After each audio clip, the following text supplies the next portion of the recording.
सभी लोगों को यही लगता था कि मैं स्पिरिट हॉल का सबसे शरारती लड़का अपने दादाजी गोल्डन क्रोकोडाइल डोलुओ की तरह सिर्फ एक शक्तिशाली मगरमच्छ मार्शल सोल ही प्राप्त करूंगा। लेकिन मेरे मार्शल सोल जागरण समारोह के दौरान अचानक सुनहरी रोशनी आसमान को चीरती हुई ऊपर उठ गई। उसी पल एक लाल रंग का दिव्य एल्फ, जिसके पीछे सुनहरा जादुई मंडल चमक रहा था, बेहद भव्य अंदाज में प्रकट हुआ। उसकी पवित्र आभा इतनी प्रबल थी कि उसने हॉल के भीतर मौजूद एंजेल प्रतिमा तक को मानो तुच्छ समझ लिया। यह दृश्य देखकर सभी उपासक और बुजुर्ग स्तब्ध रह गए। उसी समय मैं स्पिरिट हॉल के एक शानदार महल की छत पर बैठा आसमान को निहार रहा था। मैं मन ही मन बुदबुदाया, इस दुनिया में आए हुए मुझे पूरे 6 साल हो चुके हैं। आखिरकार आज मेरा मार्शल सोल जागने वाला है। मैं भी एक ट्रांसमाइग्रेटर हूँ। अगर मुझे गोल्डन क्रोकोडाइल किंग जैसा शक्तिशाली मार्शल सोल मिल जाए तो इसमें कुछ भी गलत नहीं होगा। जब से मेरा पुनर्जन्म स्पिरिट हॉल के दूसरे उपासक गोल्डन क्रोकोडाइल डोलुओ के पोते के रूप में हुआ था, तब से मैं अपने दादाजी की ताकत और प्रतिष्ठा के कारण बेहद आरामदायक और ऐशो आराम वाली जिंदगी जी रहा था। मैं हर दिन नई नई शरारतें करता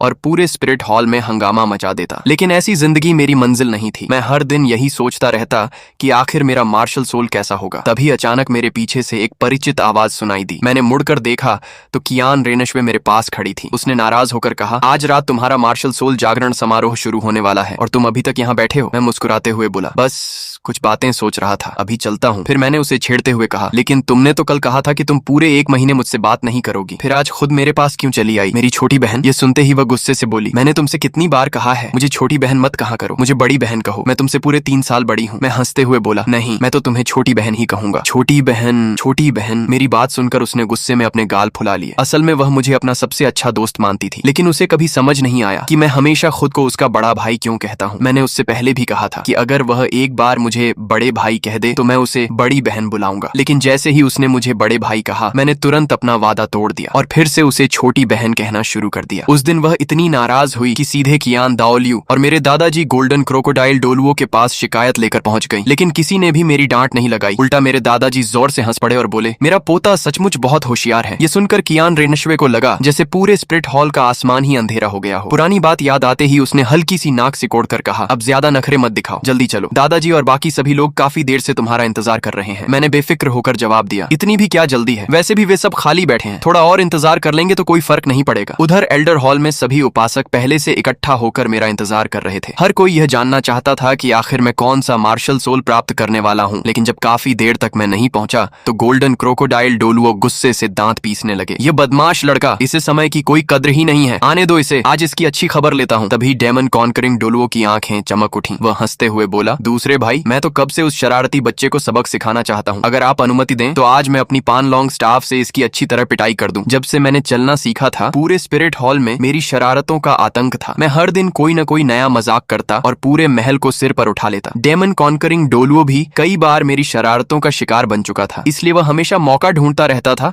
कि किसी दिन मेरा बदला ले सके। लेकिन मेरे दादाजी के डर से कभी हिम्मत वाले नहीं जुटा पाया। जैसे ही उसने मुझे मारने की बात कही, गोल्डन क्रोकोडाइल डोलुओ ने उसे घूरते हुए कहा, सातवें भाई, लगता है तुम्हारी हड्डियां बहुत मजबूत हो गई हैं। क्या चाहोगे कि मैं तुम्हें रस्सी से बांधकर तुम्हारी ही पान लॉन्ग स्टाफ से तुम्हारी पिटाई करूं? यह सुनते ही वह तुरंत मुस्कुरा दिया, अरे दूसरे भाई, मैं तो बस मजाक कर रहा था। मैं हमारे छोटे जिन मियान को कैसे मार सकता हूँ? उसी समय मैं और कियान रेनश्वे धीरे धीरे एल्डर हॉल के भीतर पहुंच गए। दादाजी गोल्डन क्रोकोडाइल डोलुओ ने पहले तो मुझे घूरा, लेकिन अगले ही पल उनके चेहरे पर मुस्कान आ गई। आखिरकार आ ही गया तू, शरारती लड़के। मैं मुस्कुराते हुए उनके सामने जाकर खड़ा हो गया। मार्शल सोल जागरण समारोह तुरंत शुरू किया गया। जागरण पत्थर के सक्रिय होते ही पूरे हॉल में सुनहरी रोशनी फैलने लगी। अगले ही क्षण मेरे शरीर से एक विशाल सुनहरा मगरमच्छ प्रकट हुआ। उसे देखते ही गोल्डन क्रोकोडाइल डोलुओ जोर से हंस पड़े, लेकिन मैं उतना उत्साहित नहीं था। मेरे मन में तो भविष्य की योजनाएं चल रही थीं। सबसे पहले दादाजी से कहूंगा कि दुगुबो के अमर औषधि वाले बगीचे पर कब्जा कर लें। वहां मौजूद गोल्डन ड्रैगन फ्रूट मुझे मिल गया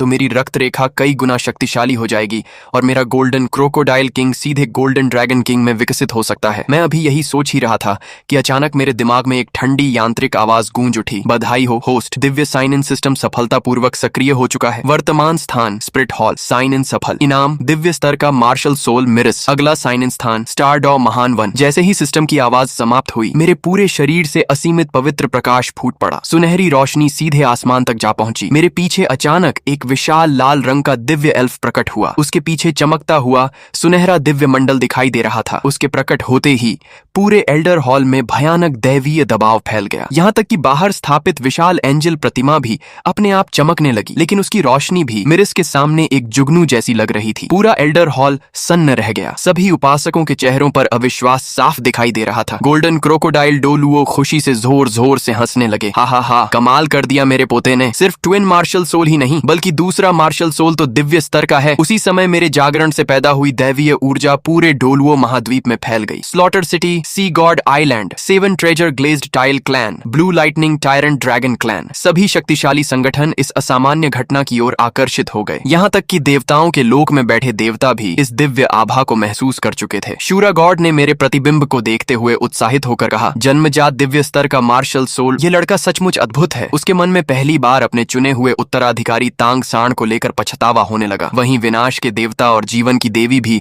मेरी चर्चा करने लगे। इतनी शुद्ध प्रकाश शक्ति, शायद प्राचीन एंजल गॉड भी इसके सामने फीके पड़ जाए। अगर इस बच्चे को अपना उत्तराधिकारी बना लिया जाए तो कैसा रहेगा। उधर एल्डर हॉल में मैं मन ही मन सिस्टम की तारीफ कर रहा था। मिरिस, प्रकाश तत्व का सर्वोच्च राजा, जिसे प्रकाश का देवता कहा जाता है। अब मेरी ताकत की सीमा की कल्पना करना भी मुश्किल था। कुछ ही देर बाद मिरिस की विशाल दिव्य आकृति धीरे धीरे सिकुड़ने लगी। देखते ही देखते वह अपने प्रारंभिक रूप में लौट आया और प्रकाश की एक किरण बनकर वापस मेरे शरीर में समा गया। उसी के साथ पूरे एल्डर हॉल में फैली दिव्य आभा भी धीरे धीरे शांत हो गई। यह दृश्य देखकर दादाजी गोल्डन क्रोकोडाइल डोलुओ तुरंत अपनी जेब से एक क्रिस्टल बॉल निकाल लाए। उन्होंने उत्साहित होकर कहा, आओ पोते, अब अपनी जन्मजात आत्मिक शक्ति की भी जांच कर लेते हैं। मैंने बिना कुछ कहे अपना हाथ क्रिस्टल बॉल पर रख दिया। अगले ही पल नीली रोशनी का तेज विस्फोट हुआ। कुछ ही सेकंड में पूरी क्रिस्टल बॉल पर दरारें पड़ गईं। लेकिन दादाजी के चेहरे पर मुस्कान और भी गहरी हो गई, क्योंकि यह क्रिस्टल केवल 20 स्तर से कम आत्मिक शक्ति वाले बच्चों की जांच के लिए बनाया गया था। अब जबकि यह टूटने की कगार पर पहुंच चुका था, इसका केवल एक ही मतलब था, मेरी जन्मजात आत्मिक शक्ति 20 स्तर से भी अधिक थी। लेकिन इससे पहले कि कोई कुछ कह पाता, एल्डर हॉल के बाहर से एक ठंडी और प्रभावशाली आवाज सुनाई दी, जिनमियान, क्या तुम मेरे शिष्य बनना चाहोगे। सबकी नजरें दरवाजे की ओर मुड़ गईं। अगले ही पल एल्डर हॉल का विशाल द्वार खुला। भीतर पोप बीबी डोंग प्रवेश कर रही थीं। उनके पीछे क्रिसेंथेमम डोलुओ और घोस्ट डोलुओ भी मौजूद थे। बीबी डोंग को देखते ही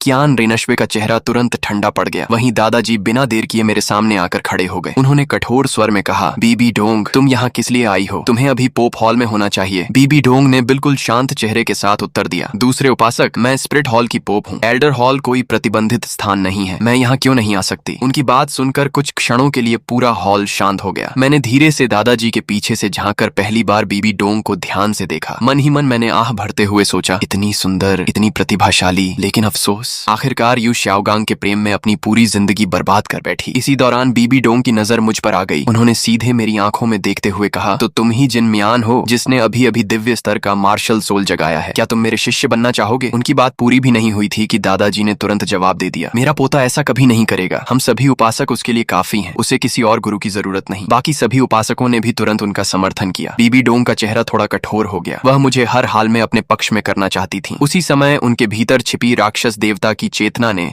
मेरी असली स्थिति महसूस कर ली। उसे पता चल गया कि मैं केवल दिव्य मार्शल सोल का स्वामी ही नहीं बल्कि एक दुर्लभ डुअल मार्शल सोल का भी मालिक हूँ। बीबी डोंग के होंठों पर हल्की मुस्कान उभर आई। उन्होंने शांत स्वर में कहा, शिष्य बनने या न बनने का निर्णय आप लोग नहीं करेंगे। यह फैसला खुद इस बच्चे को करने दीजिए। फिर उन्होंने मेरी ओर देखकर मुस्कुराते हुए पूछा, क्या मैं सही कह रही हूँ। छोटे बच्चे, दादाजी कुछ बोलते उससे पहले ही मैंने आगे बढ़कर जवाब दिया, आंटी सही कह रही हैं। आंटी, ये शब्द सुनते ही बीबी डोंग का चेहरा एक पल के लिए गुस्से से लाल पड़ गया। लेकिन मैंने जैसे कुछ हुआ ही ना हो उसी शांति से आगे कहा, लेकिन मैं आपका प्रस्ताव स्वीकार नहीं कर सकता। मेरी बात सुनते ही दादाजी जोर से हंस पड़े। सुना बीबी डोंग, मेरे पोते ने खुद तुम्हें मना कर दिया। अब कृपया वापस पोप हॉल लौट जाइए। बीबी डोंग ने मेरी ओर गहरी नजर से देखा। उनके चेहरे पर अब पहले जैसी मुस्कान नहीं थी। उन्होंने शांत लेकिन गंभीर आवाज में कहा, जिन मियान, शायद तुम्हें अब भी अपनी स्थिति का पूरा अंदाजा नहीं है। डुअल मार्शल सोल होना जितना बड़ा वरदान है उतना ही बड़ा अभिशाप भी है। अगर पहले मार्शल सोल में सोल रिंग जोड़ने के बाद दूसरे मार्शल सोल में सोल रिंग जोड़ोगे तो दोनों शक्तियों के बीच भयंकर टकराव होगा। जरा सी गलती भी तुम्हें विस्फोट कर मौत के मुंह में पहुंचा सकती है। उनकी बात सुनते ही पूरा एल्डर हॉल शांत हो गया। सभी उपासकों के चेहरे गंभीर हो गए, क्योंकि उन्होंने सचमुच ऐसे कई डुअल मार्शल सोल धारकों को देखा था जो सोल रिंग्स के टकराव के कारण अपनी जान गंवा चुके थे। बीबी डोंग ने आगे कहा, लेकिन मैं भी डुअल मार्शल सोल की धारक हूँ। मेरे पास इस समस्या को हल करने का तरीका है। अगर तुम मेरे शिष्य बन जाओ तो मैं तुम्हें यह विधि सिखा सकती हूँ। यह सुनते ही दादाजी गोल्डन क्रोकोडाइल डोलुओ के चेहरे का भाव बदल गया। उन्हें बीबी डोंग बिल्कुल पसंद नहीं थी, लेकिन अगर मेरे भविष्य की बात थी तो वह अपने अहंकार को भी छोड़ सकते थे। ठीक उसी समय जब वह कुछ बोलने वाले थे, मैंने पहले ही एक कदम आगे बढ़ा दिया। मैंने विनम्रता से कहा, आपकी चिंता के लिए धन्यवाद पोप महोदया, लेकिन मैं फिर भी आपका शिष्य नहीं बनूंगा। बीबी डोंग ने भौहें सिकोड़ ली। जिन मियान, अच्छी तरह सोच लो, यह तुम्हारे भविष्य का सवाल है। मैं हल्का सा मुस्कुराया। अगर मैं इस दुनिया का सामान्य बच्चा होता तो शायद उनके प्रस्ताव को तुरंत स्वीकार कर लेता, लेकिन मैं एक ट्रांस माइग्रेटर था। मुझे अच्छी तरह पता था कि बीबी डोंग का तरीका भी पूरी तरह सुरक्षित नहीं था, और सबसे बड़ी बात, मेरे पास अभी अभी जागा हुआ दिव्य साइन इन सिस्टम था। मुझे किसी के सहारे की जरूरत नहीं थी। मैंने पूरी दृढ़ता से उनकी आंखों में देखते हुए कहा, मैं अपना निर्णय ले चुका हूँ। आगे चाहे जो भी हो, मैं उसकी जिम्मेदारी खुद उठाऊंगा, इसलिए आपको मेरी चिंता करने की आवश्यकता नहीं है। मेरे इन शब्दों के बाद बीबी डोंग के चेहरे पर गुस्सा साफ दिखाई देने लगा। उन्होंने ठंडे स्वर में कहा, बहुत अच्छा, उम्मीद है कि एक दिन तुम्हें अपने आज के फैसले पर पछतावा नहीं होगा। इतना कहकर वह मुड़ी और क्रिसेंथेमम डोलुओ तथा घोस्ट डोलुओ को साथ लेकर एल्डर हॉल से बाहर चली गई। मार्शल सोल जागरण समारोह भी यहीं समाप्त हो गया। उसके बाद मैं अपने दादाजी के साथ वापस हमारे महल लौट आया। कमरे में पहुंचते ही दादाजी ने गंभीर स्वर में कहा, जिन मियान, आज तुमने बहुत बड़ा फैसला लिया है। मैं मुस्कुरा कर बोला, दादाजी, मैं शुरू से ही बीबी डोंग को पसंद नहीं करता। वह बहुत चालाक है और अपने जुनून में सही गलत का फर्क भूल जाती है। आप निश्चिंत रहिए, मैंने जो भी फैसला लिया है सोच समझ कर लिया है। दादाजी ने कुछ क्षण मुझे देखा, फिर संतोष से सिर हिला दिया। ठीक है, अगर तुम्हें अपने फैसले पर भरोसा है तो मुझे भी तुम पर भरोसा है, लेकिन याद रखना, अगर भविष्य में कभी कोई परेशानी आए तो सबसे पहले अपने दादाजी को बताना। थोड़ी देर रुककर उन्होंने फिर पूछा, अब बताओ, तुम सबसे पहले किस मार्शल सोल का प्रशिक्षण शुरू करना चाहते हो? मैंने बिना एक पल घमवाए जवाब दिया, गोल्डन क्रोकोडाइल किंग। जहां तक मिरिस की बात है, वह एक दिव्य स्तर का मार्शल सोल है। मैं उसका प्रशिक्षण तब शुरू करूंगा जब मैं टाइटल डोलुओ के स्तर पर पहुंच जाऊंगा। अभी उसे विकसित करना केवल उसकी क्षमता को व्यर्थ करना होगा। मेरी बात सुनकर दादाजी के चेहरे पर गर्व साफ दिखाई देने लगा। उन्हें खुशी थी कि मैं केवल ताकत देखकर अंधा नहीं हुआ, बल्कि भविष्य की योजना भी समझदारी से बना रहा था। उन्होंने मुस्कुराते हुए कहा, बहुत बढ़िया, आज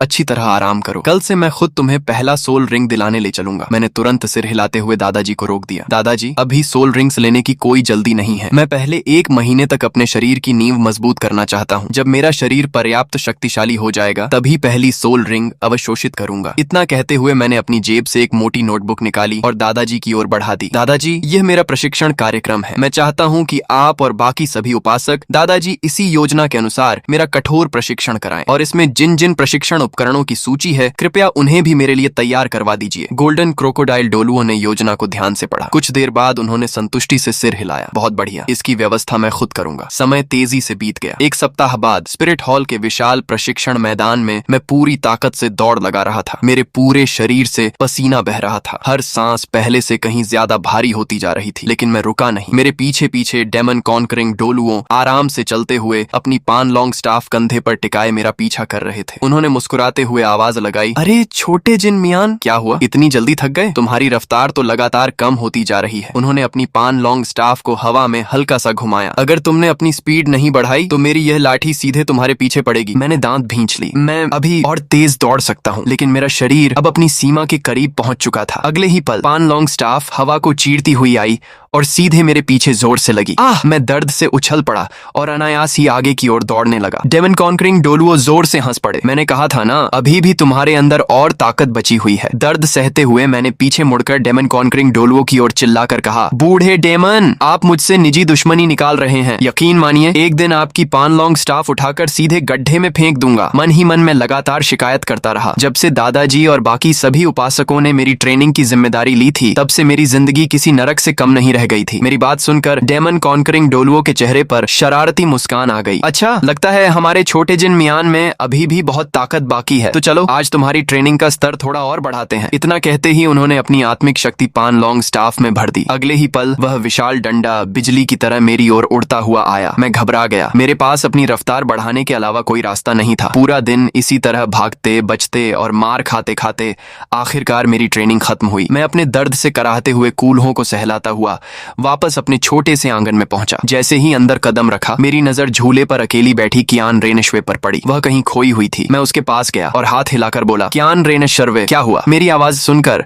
वह किसी गहरी सोच से बाहर आई। मुझे देखते ही उसके चेहरे पर हल्की मुस्कान लौट आई। तुम आ गए, पूरा दिन ट्रेनिंग की है, बहुत थक गए होगे, है ना? मैंने सीना चौड़ा करते हुए कहा। थक गया? मेरी शारीरिक क्षमता इतनी जबरदस्त है कि दादाजी लोगों की ये ट्रेनिंग मेरे लिए कुछ भी नहीं है। इतना कहकर मैं उसके पास वाले झूले पर बैठने लगा, लेकिन जैसे ही मेरा शरीर लकड़ी की सीट से टकराया, दर्द की तेज लहर पूरे शरीर में दौड़ गई। मैं तुरंत उछलकर खड़ा हो गया। मेरी हालत देखकर कियान रेनिशवे अपनी हंसी रोक नहीं सकी। कुछ देर हंसने के बाद उसने अपनी जेब से एक छोटी सी दवाई की शीशी निकाली। जिद मत करो, लो, यह मेरे दादाजी द्वारा तैयार की गई सबसे बेहतरीन मरहम है, आओ मैं लगा देती हूँ। यह सुनते ही मेरा चेहरा लाल हो गया। मैंने जल्दी जल्दी हाथ हिलाते हुए कहा, न नहीं, मैं खुद लगा लूंगा। मेरी घबराहट देखकर उसके चेहरे पर और भी प्यारी मुस्कान आ गई। इतनी शर्म किस बात की, मैंने तुम्हें पहली बार थोड़े ही देखा है। इतना कहकर उसने मेरा हाथ पकड़ लिया और बिना मेरी बात सुने सीधे कमरे के अंदर ले गई। कुछ मिनट बाद मैं लाल चेहरा ली कमरे से बाहर निकला। मेरे पीछे पीछे कियान रेनश्वे मुस्कुराते हुए बाहर आई। हम दोनों फिर से झूले पर जाकर बैठ गए। कुछ देर तक दोनों के बीच पूरी तरह सन्नाटा छाया रहा। फिर अचानक उसने धीमी आवाज में पूछा, जिन मियान, अगर किसी दिन मुझे तुमसे बहुत दूर जाना पड़े और मैं बहुत लंबे समय तक वापस न आ सकूं, तो क्या तुम मुझे भूल जाओगे? उसके शब्द सुनते ही मैं समझ गया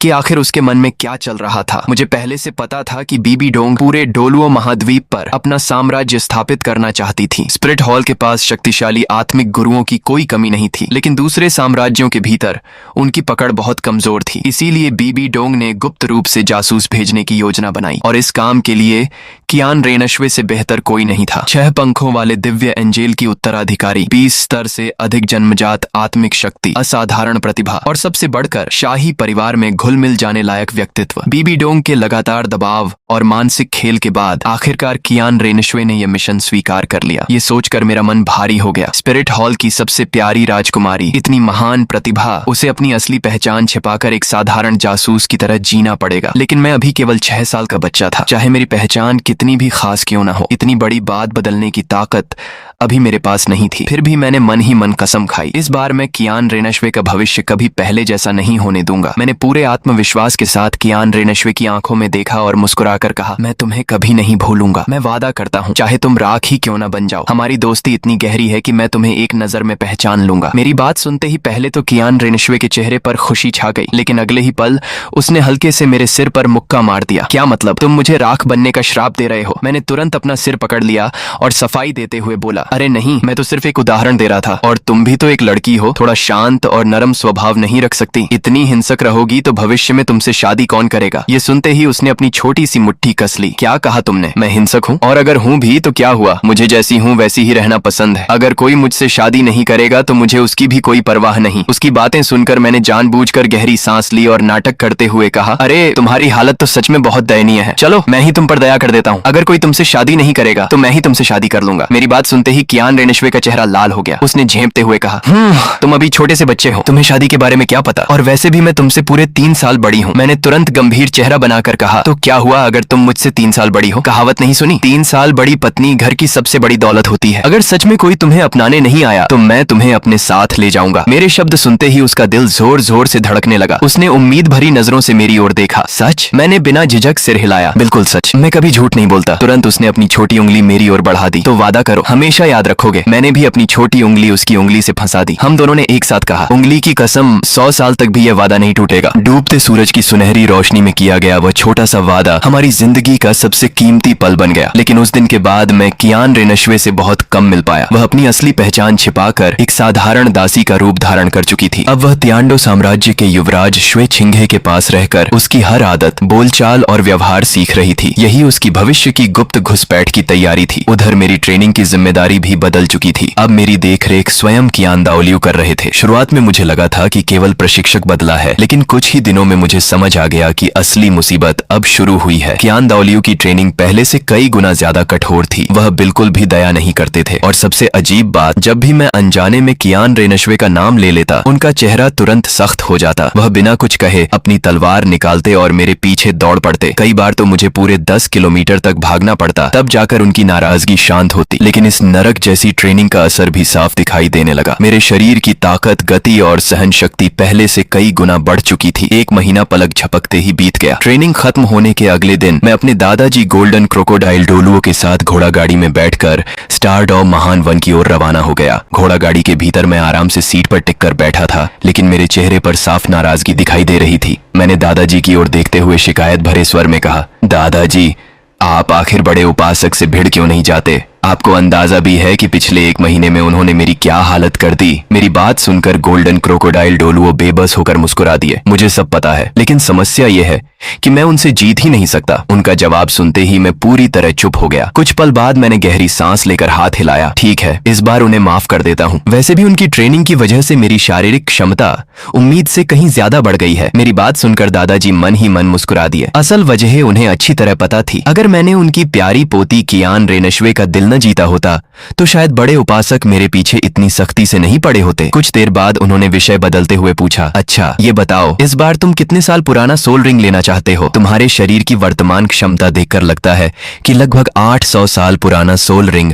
आसानी से सहन कर लोगे। मैंने तुरंत सिर हिलाया। नहीं दादाजी, 800 साल मेरे लिए बहुत कम है। मेरे जैसे टैलेंट के लिए पहला सोल रिंग कम से कम 1000 साल पुराना होना चाहिए। मेरी बात सुनते ही दादाजी ने तुरंत मेरा कान पकड़ लिया। अरे शरारती लड़के, क्या दिव्य मार्शल सोल मिलते ही तुम्हारे पैर जमीन पर नहीं टिक रहे? तुम जानते भी हो कि 100 साल और 1000 साल पुराने सोल रिंग में कितना अंतर होता है। मैंने जल्दी से अपना कान छुड़ाते हुए कहा, दादाजी मैं बिना सोचे समझे कोई फैसला नहीं करता। मैं डुअल मार्शल सोल का स्वामी हूँ। मेरे पास एक सर्वोच्च बीस्ट मार्शल सोल है और दूसरा दिव्य स्तर का मार्शल सोल। मेरी जन्मजात आत्मिक शक्ति भी 20 स्तर से अधिक है। सिद्धांत के अनुसार मैं 1000 साल पुराने पहले सोल रिंग को पूरी तरह सहन कर सकता हूँ। दादाजी फिर भी आश्वस्त नहीं हुए। मैंने गंभीर स्वर में आगे कहा, अगर मैं शुरुआत से ही जोखिम उठाने से डर गया तो भविष्य में महाद्वीप का सबसे शक्तिशाली आत्मिक गुरु बनने का सपना कैसे पूरा करूंगा? मेरी दलीलें सुनकर आखिरकार दादाजी ने लंबी सांस ली। ठीक है, लेकिन अगर जरा भी खतरा लगा तो मैं तुरंत तुम्हें रोक दूंगा। 2 दिन बाद हमारी घोड़ा गाड़ी स्टारडॉ महान वन के बाहरी क्षेत्र में पहुंच गई। जैसे ही मैं नीचे उतरा मेरे दिमाग में सिस्टम की परिचित आवाज गूंज उठी। होस्ट का स्थान सत्यापित किया जा रहा है। स्टारडॉ महान वन में सफलतापूर्वक साइन इन। बधाई हो, आपको दिव्य स्तर की आंतरिक साधना कला 9 सूर्य दिव्य कला प्राप्त हुई है। अगला साइन इन स्थान होली सोल विलेज। सिस्टम की आवाज खत्म होते ही 9 सूर्य दिव्य कला की पूरी साधना विधि और उससे जुड़ी सारी अनुभूतियां मेरे मस्तिष्क में समा गई। मैं अपनी खुशी छिपा ही नहीं पा रहा था। यह साधना कला असाधारण थी। इसे पूर्ण करने के बाद न केवल शरीर बेहद मजबूत हो जाता था बल्कि घाव भरने की क्षमता भी कई गुना बढ़ जाती थी। यहाँ तक कि तांग सांड की प्रसिद्ध श्वेनतियन कला भी इसके सामने फीकी पड़ जाती।